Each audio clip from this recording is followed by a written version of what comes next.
Hello મિત્રો, જય શ્રી કૃષ્ણ, જય માતાજી. સ્વાગત છે તમારું રાધુ બ્લોગ્સમાં. સુપ્રભાત, ગુડ મોર્નિંગ. આઈ હોપ કે તમે મજામાં હશો. હું પણ મજામાં છું. અને વાગ્યા છે 8 અને આપણે કમ્પ્લીટ થઈ ગયા છીએ. અને સવારમાં તો બહુ જ તડકો હતો. એવું લાગ્યું કે આજે વાતાવરણ સારું છે, પણ અત્યારે પાછો વરસાદ ચાલુ થઈ ગયો છે ઝરમર. તો ચાલો આપણે જઈએ કાનાજીની પૂજા કરવા.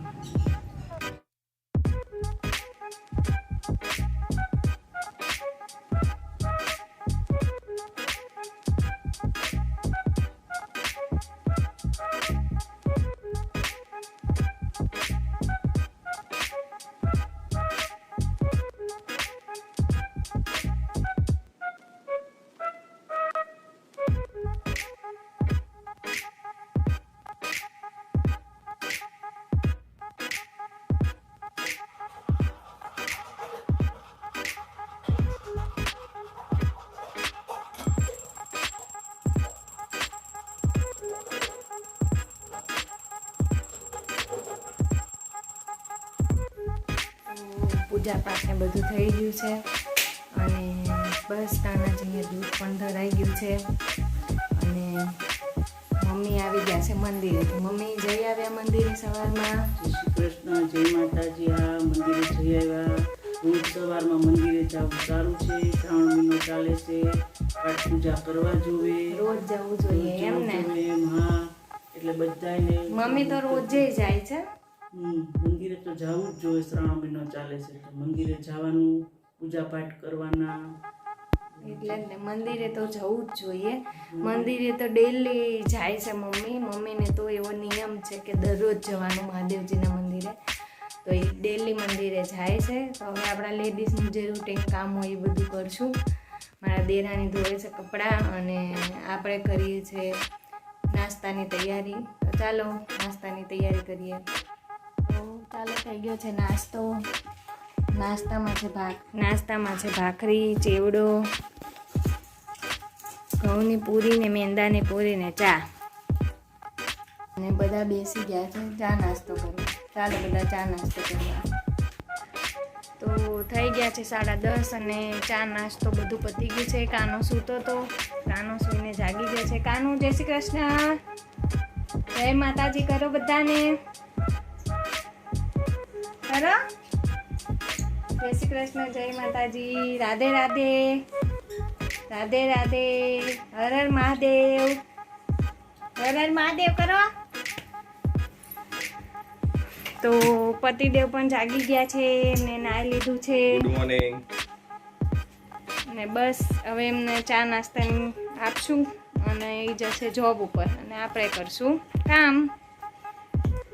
તો વાગી ગયા છે 11:15 અને બધું કામ પતી ગયું છે. અને શું કહેવાય, બસ આવી રીતે જ છે. બધું કામ ફિનિશ કર્યું, કચરા પોતા થઈ ગયા છે, વોશિંગ મશીનમાં કપડાં પણ ધોવાઈ ગયા છે, બધું થઈ ગયું છે. અને જન્માષ્ટમી પર જે વસ્તુ બધી કાઢી હતી, કાનાનો ઝૂલો, એ પણ બધું ગોઠવાઈ ગયું, બધું ગોઠવી નાખ્યું છે. લેડીઝોને બધું સરખું તો મેકવું પડે ને, તો બધું થઈ ગયું છે. તો હવે 5-10 મિનિટ રેસ્ટ કરીને પૂછીએ મમ્મીને કે મમ્મી શું રસોઈ કરવાની છે. તો બનાવીએ રસોઈ. મમ્મી શું રસોઈ કરવી છે આજે રસોઈમાં છે રીંગણા બટેટાનું શાક ને ખીચડી ને કાકડીનું સલાડ. વઘારેલી રોટલી. મને વઘારેલી રોટલી બહુ જ ભાવે. પડી ગઈ તો મેં કીધું વઘારેલી રોટલી કરીએ.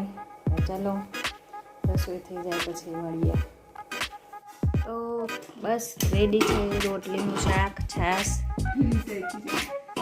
કાકડી, મૂળો અને રીંગણા બટેટાનું શાક ને બધું. ચાલો જમવા.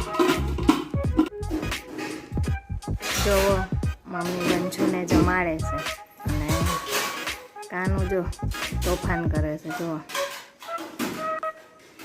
તોફાની કાનો છે, તોફાન કરે છે બહુ જ. વંશ અહીંયા વંશ અહીંયા આવો તો વાતાવરણ પણ જુઓ આ રીતનું છે. ઘડીકમાં તડકો થાય છે, ઘડીકમાં વરસાદ જેવું થાય છે, આવી રીતે છે.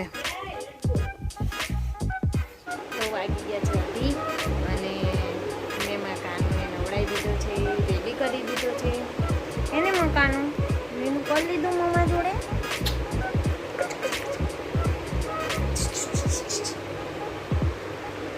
કાનું એ કાનું તો હવે કાનું થોડીક વખત રમશે અને પછી બધા થોડીક વખત સૂઈ જશું. તો મળીએ ઉઠીને. તો વાગી ગયા છે 7 અને બપોર પછી બસ બધા આવ્યા, ચા નાસ્તો કર્યો અને એવી રીતે વાગી ગયા 7 અને બસ જો કાનું જાગ્યો. કાનુને નાસ્તો ને એવું કરાવ્યું. બોલો બોલો કાનું તું બોલ. અને હવે જોઈએ મમ્મી ગયા છે શાકભાજી લેવા. જોઈએ મમ્મી શું શાકભાજી લાવે છે, પછી રસોઈ બધી સેટ થાય એને મકાનો. કાનાને પણ મજા આવે છે. કાનો અહીંયા હરિયાળી પાસે ઊભો છે. જોવો કાનો અહીંયા હરિયાળી પાસે ઊભો છે. કાનો અને રમે છે અત્યારે. તો જમવાનું થઈ ગયું છે રેડી. તો છે દાલ ફ્રાય, જીરા રાઈસ, ભાત, છાશ અને કચુંબર. તો ચાલો બધા જમવા. તો વાગી ગયા છે 10:15 અને જમી લીધું છે, કામ બધું ફિનિશ થઈ ગયું છે. તો આજનો મારો દિવસ આવો રહ્યો. તો જો તમને ગમ્યું હોય તો લાઈક કરજો, સબસ્ક્રાઈબ કરજો અને આજનો બ્લોગ અહીંયા જ પૂરો કરીએ છીએ. તો નેક્સ્ટ બ્લોગમાં જલ્દી મળીશું. ત્યાં સુધી બાય બાય, જય શ્રી કૃષ્ણ.